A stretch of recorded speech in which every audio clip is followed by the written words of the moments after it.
Assalamualaikum warahmatullahi wabarakatuh. My name is Mama Afan bin Mama Anwar. My metric number is UDE 190050. So I would like to present about our introduction. First and foremost, the point is Bernie, or his full name, Bernard Lawrence Madoff, started his investment company, which was a penny stock brokerage with only $5,000. When he started his investment company, which was a penny stock brokerage with only $5,000 that he had and working as a lifeguard. So the second point is the company then continued to grow famous, which is the penny stock brokerage which started eventually grow up to the company that named Bernard L.Madoff Investment Securities LLC. The company then continues to grow famous because of the return that it generated rather than the other investment company at that time. So the third point is Bernard Madoff also concentrate on recruiting more family members into the organization.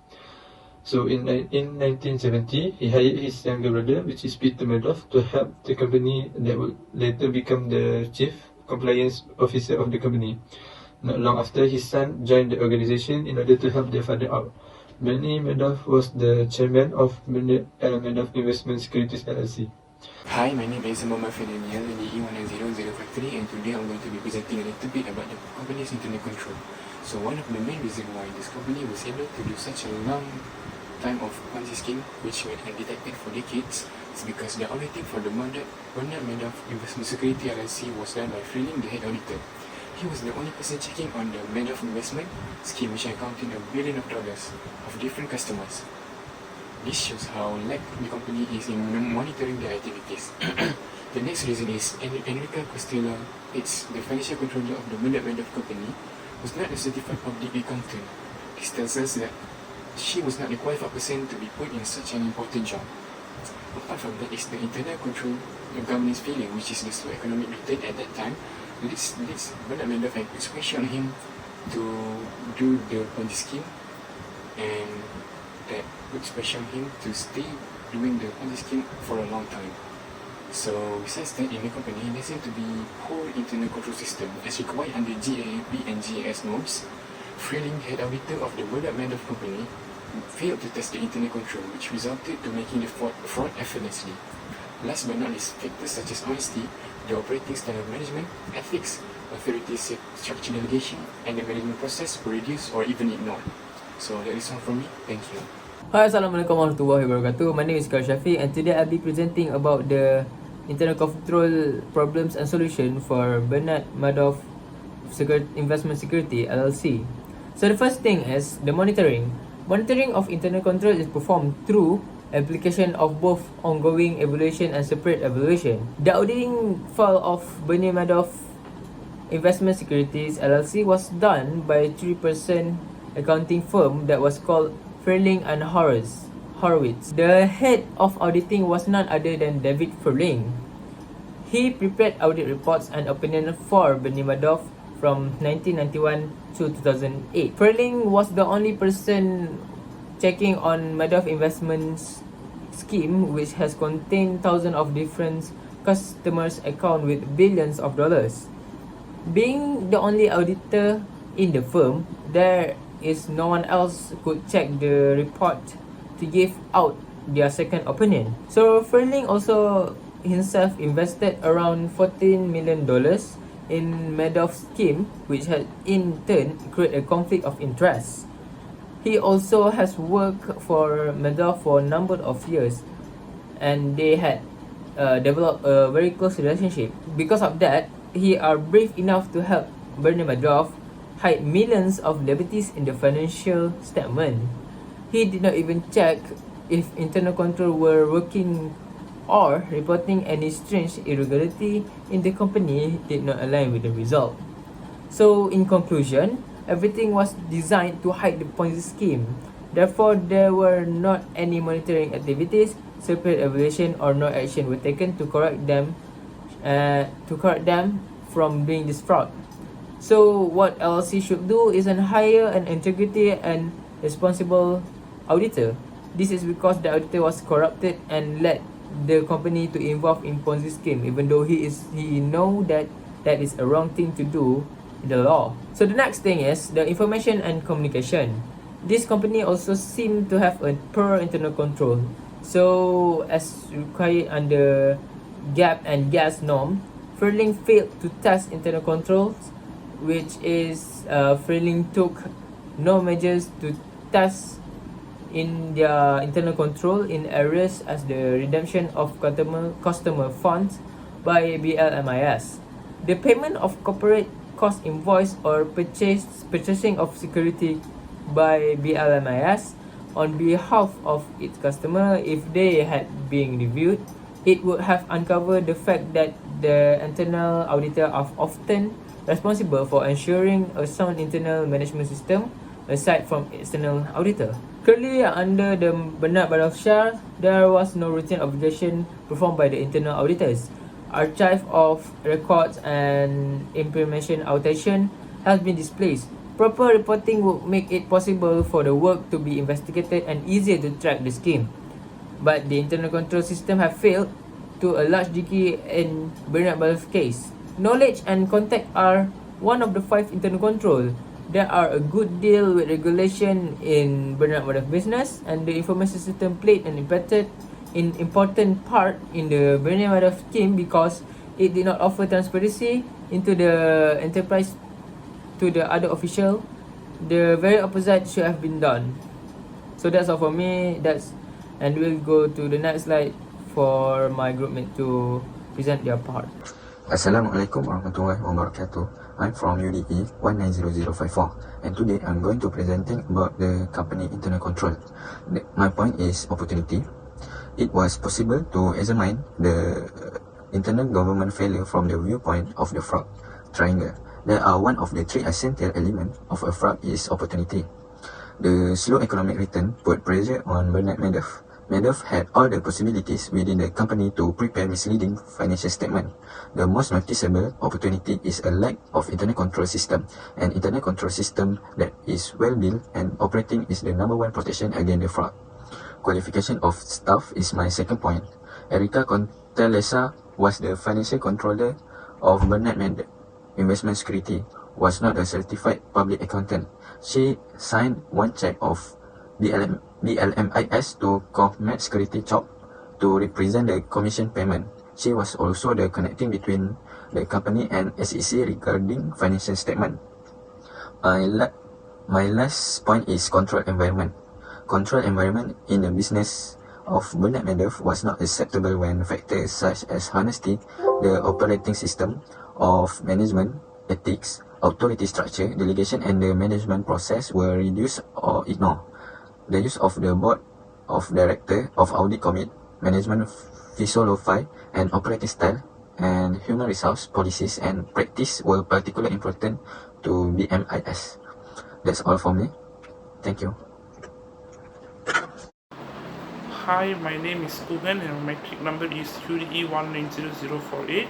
So today I would like to presenting you about the one of the part from fraud triangle, that is incentives or pressure. Incentive or pressure can be defined as financial stability or profitability threatened by economic, industry or entity operating conditions. So the threat faced by Bernie Madoff is threaten the material of personal net worth.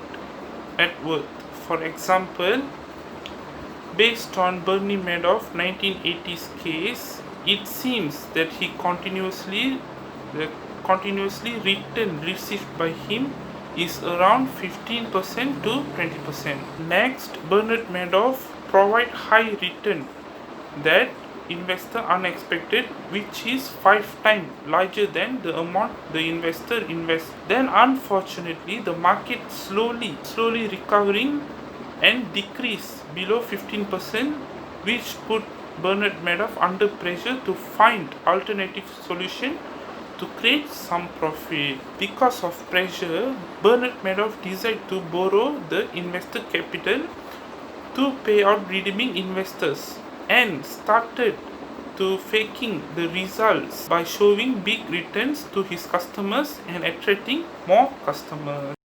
Okay, hi sir, my name is Suan Kumar Naliki Mohan Kumar and my matric number will be UDE 190089 from section 1. Okay, my topic will be about the fraud triangle. Okay, my point for today will be opportunities. Opportunities means that there is an ineffective oversight over financial reporting, and it also can be mean as a current situation that which can lead or permit to fraud occur. For example, in Bernard Madoff's story, when the market was declined, he still has a higher returns, but he should supposed to have a average return, and it also did not realized by the investor or questioning anything to him. Moreover, the biggest banks in the world, such like UBS, Credit Suisse, are volunteer to invest to Bernard, although he has declined the disclose.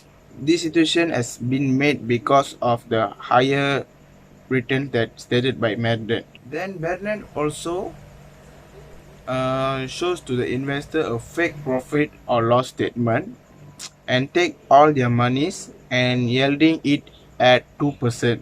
Okay, the conclusion will be the increase of the clients and the poor accountability have give an opportunity to Bernard to continue is fraudulent. Okay, next point will be rationalization. Rationalization can be defined as an individual justification for committing fraud. Okay, for an example, relate to our case study, which is Bernard Madoff story, which is there is no difference between the risk associated with fraud and the usual investment related to Bernard Madoff. By saying that, he advises clients about the risky nature of investing. As how it works is he continued to rationalize his scheme and telling the investor that losers may be occur. This warning, which is permitted him to taking more money into the scheme. Thank you, sir. That's all from me. So I would like to present about our conclusion. So the first point is using his well-known name in this industry, the Bernard Madoff can persuade the other investor to invest on his company by using his reputation of his firm and his well-known name company. So only lucky people would only some of them only lucky to meet Mr. Madoff face to face to deal with him. So the next point is Securities LLC did not measure internal monitoring well, and it been problem for the suffer bad reputation. So from that, it was corrupted the investigator and let the organization join the Ponzi scam. The fraud triangle, which is pressure on incentive, can be characterized as financial stability. That is threatened by the operating condition of the market. So the last point is maybe LLC should employ an inspector with integrity and responsibility. Therefore, there were not any monitoring of activities, separate evaluation, and no action were taken to correct them. This is because the auditor was corrupted and led the company to involve in the Ponzi scheme. Assalamualaikum warahmatullahi wabarakatuh. To Sir Mustafa, my name is Osman Shafiq bin Nasruddin and my matrix number is 190031. I will be presenting about the final component of this presentation. Now, regarding the final component, it is about how the challenges that the auditors face in maintaining internal control since the computerization of auditing. Now, we must first understand that the auditors are required to have special knowledge and skills. And what are these special knowledge and skills? They are required to have a competent amount of knowledge in IT, and they are expected to be taught about the IT system and to have general knowledge of coding. Now, why is this important? It is because the auditors need to understand of what they are doing before they can start auditing a company. Now, most company are using their own software now, so the auditors must understand how to use those software. Now, there is a problem that comes with this, is that there's been a difficulty of finding skilled auditors with IT and coding knowledge, as there aren't many. Now, the next thing is there's also a complexity in the audit investigation. There will be a lack of audit trails, and it will be hard for an auditor to detect whether there is a random error or whether it is just a fraud. It will be hard for an auditor to detect that. Now, we also know that anyone could amend and adjust maybe the financial statement or the transaction in the system without any trace, as the data are stored and transmitted in a tangible form. Now, when this happens, it will be hard for the auditor to trace who amended it. It's not as if the old way of recording any transaction or data, where it's easy for an auditor to see when someone amended it. Lastly is the software and hardware risk that comes into the computerization of auditing.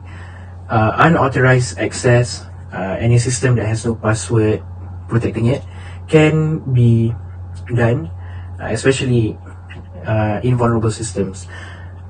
Secondly is the computers are fragile, so they are easily damaged